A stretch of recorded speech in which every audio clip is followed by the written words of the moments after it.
ସମସ୍ତେ କହୁଛନ୍ତି ଯେ ଟଙ୍କା ସଞ୍ଚୟ କରି ରଖ, ଖରାପ ସମୟରେ କାମରେ ଲାଗିବ। ମୁଁ କହୁଛି ଈଶ୍ୱରଙ୍କ ଉପରେ ଭରସା ରଖ। ଜୀବନରେ ଖରାପ ସମୟ ଆଉ କେବେ ବି ଆସିବ ନାହିଁ। ହଁ, ନମସ୍କାର ମୋର ପ୍ରିୟ ବନ୍ଧୁମାନେ, ଜୟ ମାତାଦି। ଆପଣମାନଙ୍କୁ ସମସ୍ତଙ୍କୁ ଆମର ୟୁଟ୍ୟୁବ୍ ଚ୍ୟାନେଲକୁ ସ୍ୱାଗତ ଜଣାଉଛି। ପୁଣି ଥରେ ଏକ ନୂଆ ଏବଂ ତାଜା ଭିଡିଓରେ। ବନ୍ଧୁମାନେ, ଆଜି ଦିନଟା ବେଜି ମିନିଟ ପରେ ଏକା ସାଙ୍ଗରେ ତିନୋଟି ବଡ଼ ଖୁସିଖବର ପାଇବାକୁ ଯାଉଛନ୍ତି। ହଁ, ମୋର ପ୍ରିୟ ବନ୍ଧୁମାନେ, ଆପଣମାନେ ଠିକ୍ ଶୁଣିଛନ୍ତି।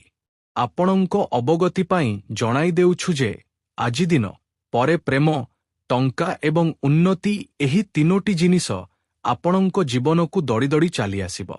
କାରଣ ବନ୍ଧୁମାନେ, ଆଗାମୀ ଘଣ୍ଟା ମଧ୍ୟରେ ଯେଉଁ ଗ୍ରହ ଗୋଚର ତିଆରି ହେଉଛି, ଆପଣଙ୍କ ରାଶିରେ ତିଆରି ହେଉଛି, ସେଥିରେ ଆପଣଙ୍କର ସବୁକିଛି ବଦଳିଯିବ। ହଁ, ମୋର ପ୍ରିୟ ବନ୍ଧୁମାନେ, ଆପଣମାନେ ଏକଦମ ଠିକ୍ ଶୁଣିଛନ୍ତି।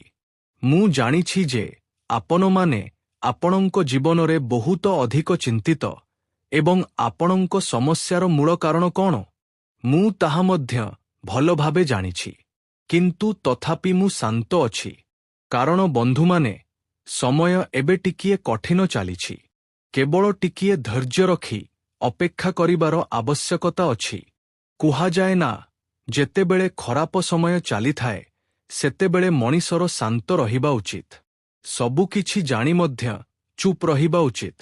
କାରଣ ଯେତେବେଳେ ଆପଣଙ୍କର ସଠିକ୍ ସମୟ ଆସିବ, ସେତେବେଳେ ଆପଣଙ୍କୁ ସଠିକ୍ ସମୟରେ ସଠିକ୍ ସ୍ଥାନରେ ପହଞ୍ଚାଇ ଦେବ। ହଁ ବନ୍ଧୁମାନେ, ମୋର ପ୍ରିୟ ବନ୍ଧୁମାନେ, ଆପଣଙ୍କ ଅବଗତି ପାଇଁ ଜଣାଇ ଦେଉଛୁ, କେତେବେଳେ କେତେବେଳେ ଜୀବନରେ ସମୟ ବହୁତ ଅଜବ ମୋଡ଼ ନେଇଥାଏ। ଗୋଟିଏ ଦିନ ଆମକୁ ଲାଗେ ଯେ ଏବେ ସବୁକିଛି ଶେଷ ହୋଇଗଲା।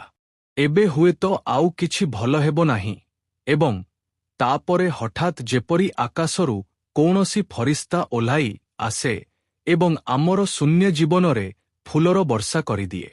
ହଁ ବନ୍ଧୁମାନେ, ଈଶ୍ୱର ଏବେ ଆପଣଙ୍କ ଜୀବନରେ ମଧ୍ୟ ଠିକ୍ ସେହିପରି କରିବେ।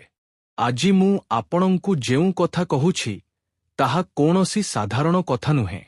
ଆଗାମୀ ଘଣ୍ଟାରେ ଆପଣଙ୍କ ନକ୍ଷତ୍ରର ଚାଳ ମୋର ଭାଗ୍ୟର ବହିର ସବୁଠାରୁ ସୁନାମଞ୍ଜର ପୃଷ୍ଠାଟି ଖୋଲିବାକୁ ଯାଉଛି।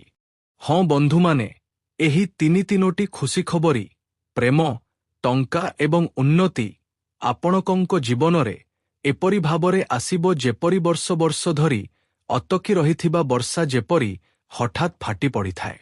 ଠିକ୍ ସେହିପରି ଏବେ ଆପଣଙ୍କ ଜୀବନରେ ସଫଳତାର ଝଡ଼ ଆସିବାକୁ ଯାଉଛି।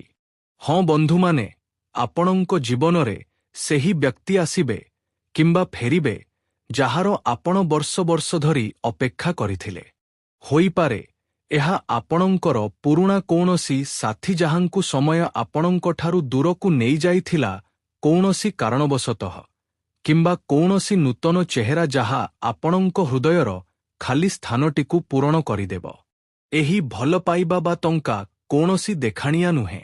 ଏହା ସତ୍ୟ ହେବ ଯେଉଁଥିରେ ବୁଝାମଣା, ଆପଣାପଣ ଏବଂ ବିଶ୍ୱାସ ରହିବ। ଆପଣମାନେ ନିଜେ ଦେଖିବେ, ଆଗାମୀ ଘଣ୍ଟା ମଧ୍ୟରେ ଯେତେବେଳେ ଏହି ସମ୍ପର୍କଟି ଆପଣଙ୍କ ଜୀବନରେ ପାଦ ରଖିବ, ଆପଣଙ୍କ ମୁହଁ ଉଜ୍ଜ୍ୱଳ ହୋଇଉଠିବ, ଆପଣଙ୍କ ଆଖିରେ ଚମକ ଫେରିଆସିବ ଏବଂ ଯାହାକିଛି ଆପଣଙ୍କଠାରୁ ଦୂରେଇ ଯାଇଥିଲା, ସେସବୁ ଆପଣଙ୍କ ଜୀବନକୁ ଫେରିଆସିବାକୁ ଲାଗିବ।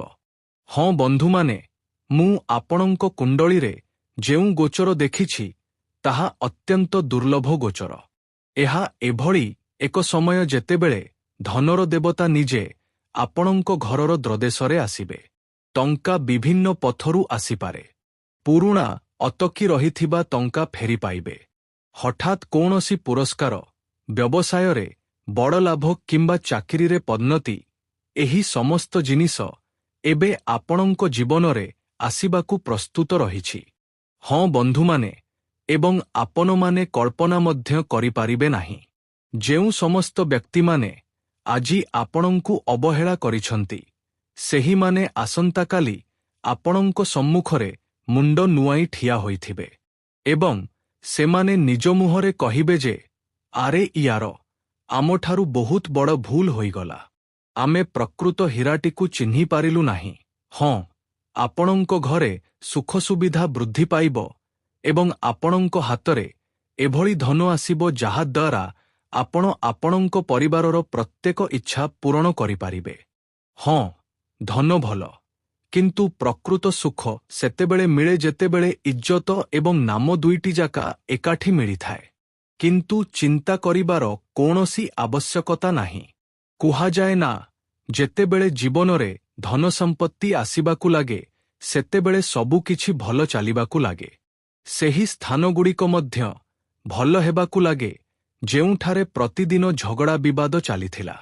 ଏବଂ ସେହି ଲୋକମାନେ ମଧ୍ୟ ଭଲ ପାଇବାକୁ ଲାଗିବେ ଯେଉଁମାନେ ଆପଣଙ୍କ ନାମ ପର୍ଯ୍ୟନ୍ତ ଶୁଣିବାକୁ ପସନ୍ଦ କରୁନଥିଲେ।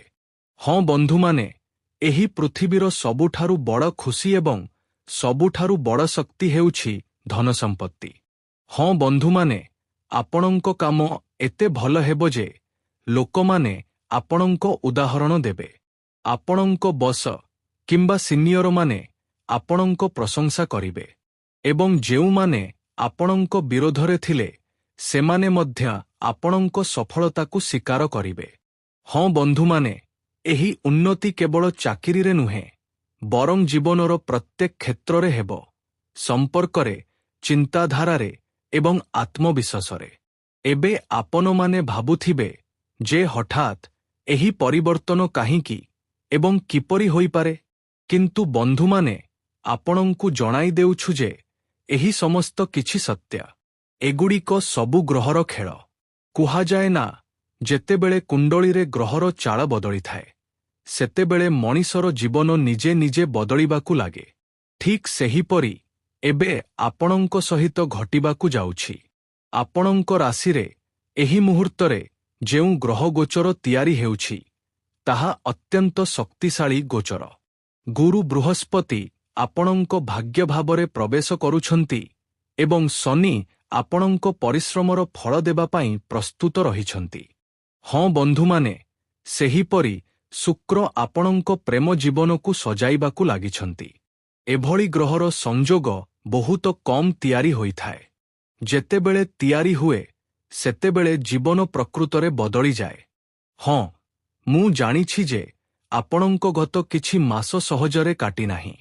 ପ୍ରଚୁର ଦୁଃଖ କଷ୍ଟ ଦେଖିଛନ୍ତି ଏବଂ ବହୁତ ସମସ୍ୟାର ସମ୍ମୁଖୀନ ମଧ୍ୟ ହେବାକୁ ପଡ଼ିଛି। ହୁଏତ ମୁଁ ଆପଣଙ୍କୁ ଯେଉଁ କଥା କହିବାକୁ ଯାଉଛି ତାହା ଆପଣ ବିଶ୍ୱାସ କରିପାରୁନାହାନ୍ତି। କିନ୍ତୁ ଯଦି ଆପଣମାନେ ଟିକିଏ ଧୈର୍ଯ୍ୟ ରଖି ଭିଡିଓଟି ଶେଷ ପର୍ଯ୍ୟନ୍ତ ଦେଖିବେ ତେବେ ସବୁକିଛି ବୁଝିପାରିବେ। ହୁଏତ ଆପଣଙ୍କୁ ଧୋକା ମିଳିଛି, ଟଙ୍କା ଅଟକି ଯାଇଛି କିମ୍ବା ପରିଶ୍ରମର ଫଳ ମିଳିନାହିଁ, ଯେଉଁ କାରଣରୁ ଆପଣଙ୍କ ମନ ଏବଂ ହୃଦୟ ବିଷାଦଗ୍ରସ୍ତ। ସେହି କାରଣରୁ ଆପଣଙ୍କର ବିଶ୍ୱାସ ମଧ୍ୟ ହେଉନାହିଁ। କିନ୍ତୁ ମନେ ରଖନ୍ତୁ ବନ୍ଧୁମାନେ, ଜମିରେ ଯେତେବେଳେ ଫସଲ ପାଚିଯାଏ ସେତେବେଳେ ଅମଳ କରିବା ପୂର୍ବରୁ କୃଷକକୁ ଶେଷ କିଛି ଦିନ ଅପେକ୍ଷା କରିବାକୁ ପଡ଼ିଥାଏ। ଆପଣଙ୍କ ପାଇଁ ମଧ୍ୟ ଏବେ ଠିକ୍ ସେହି ସମୟ। ମାତ୍ର ଆଉ 24 ଘଣ୍ଟା ଅପେକ୍ଷା କରନ୍ତୁ ଏବଂ ତାପରେ ଆପଣଙ୍କ ଭାଗ୍ୟର ସୂର୍ଯ୍ୟ ଉଦୟ ହେବାକୁ ଯାଉଛି। ଏହି ପରିବର୍ତ୍ତନ ଏମିତି ଆସିବ ନାହିଁ। ଆପଣଙ୍କ ଭଲ କର୍ମ, ଆପଣଙ୍କ ସତ୍ୟତା ଏବଂ ଆପଣଙ୍କ ପ୍ରାର୍ଥନା ଆପଣଙ୍କୁ ଏହି ପର୍ଯ୍ୟନ୍ତ ନେଇ ଆସିଛି।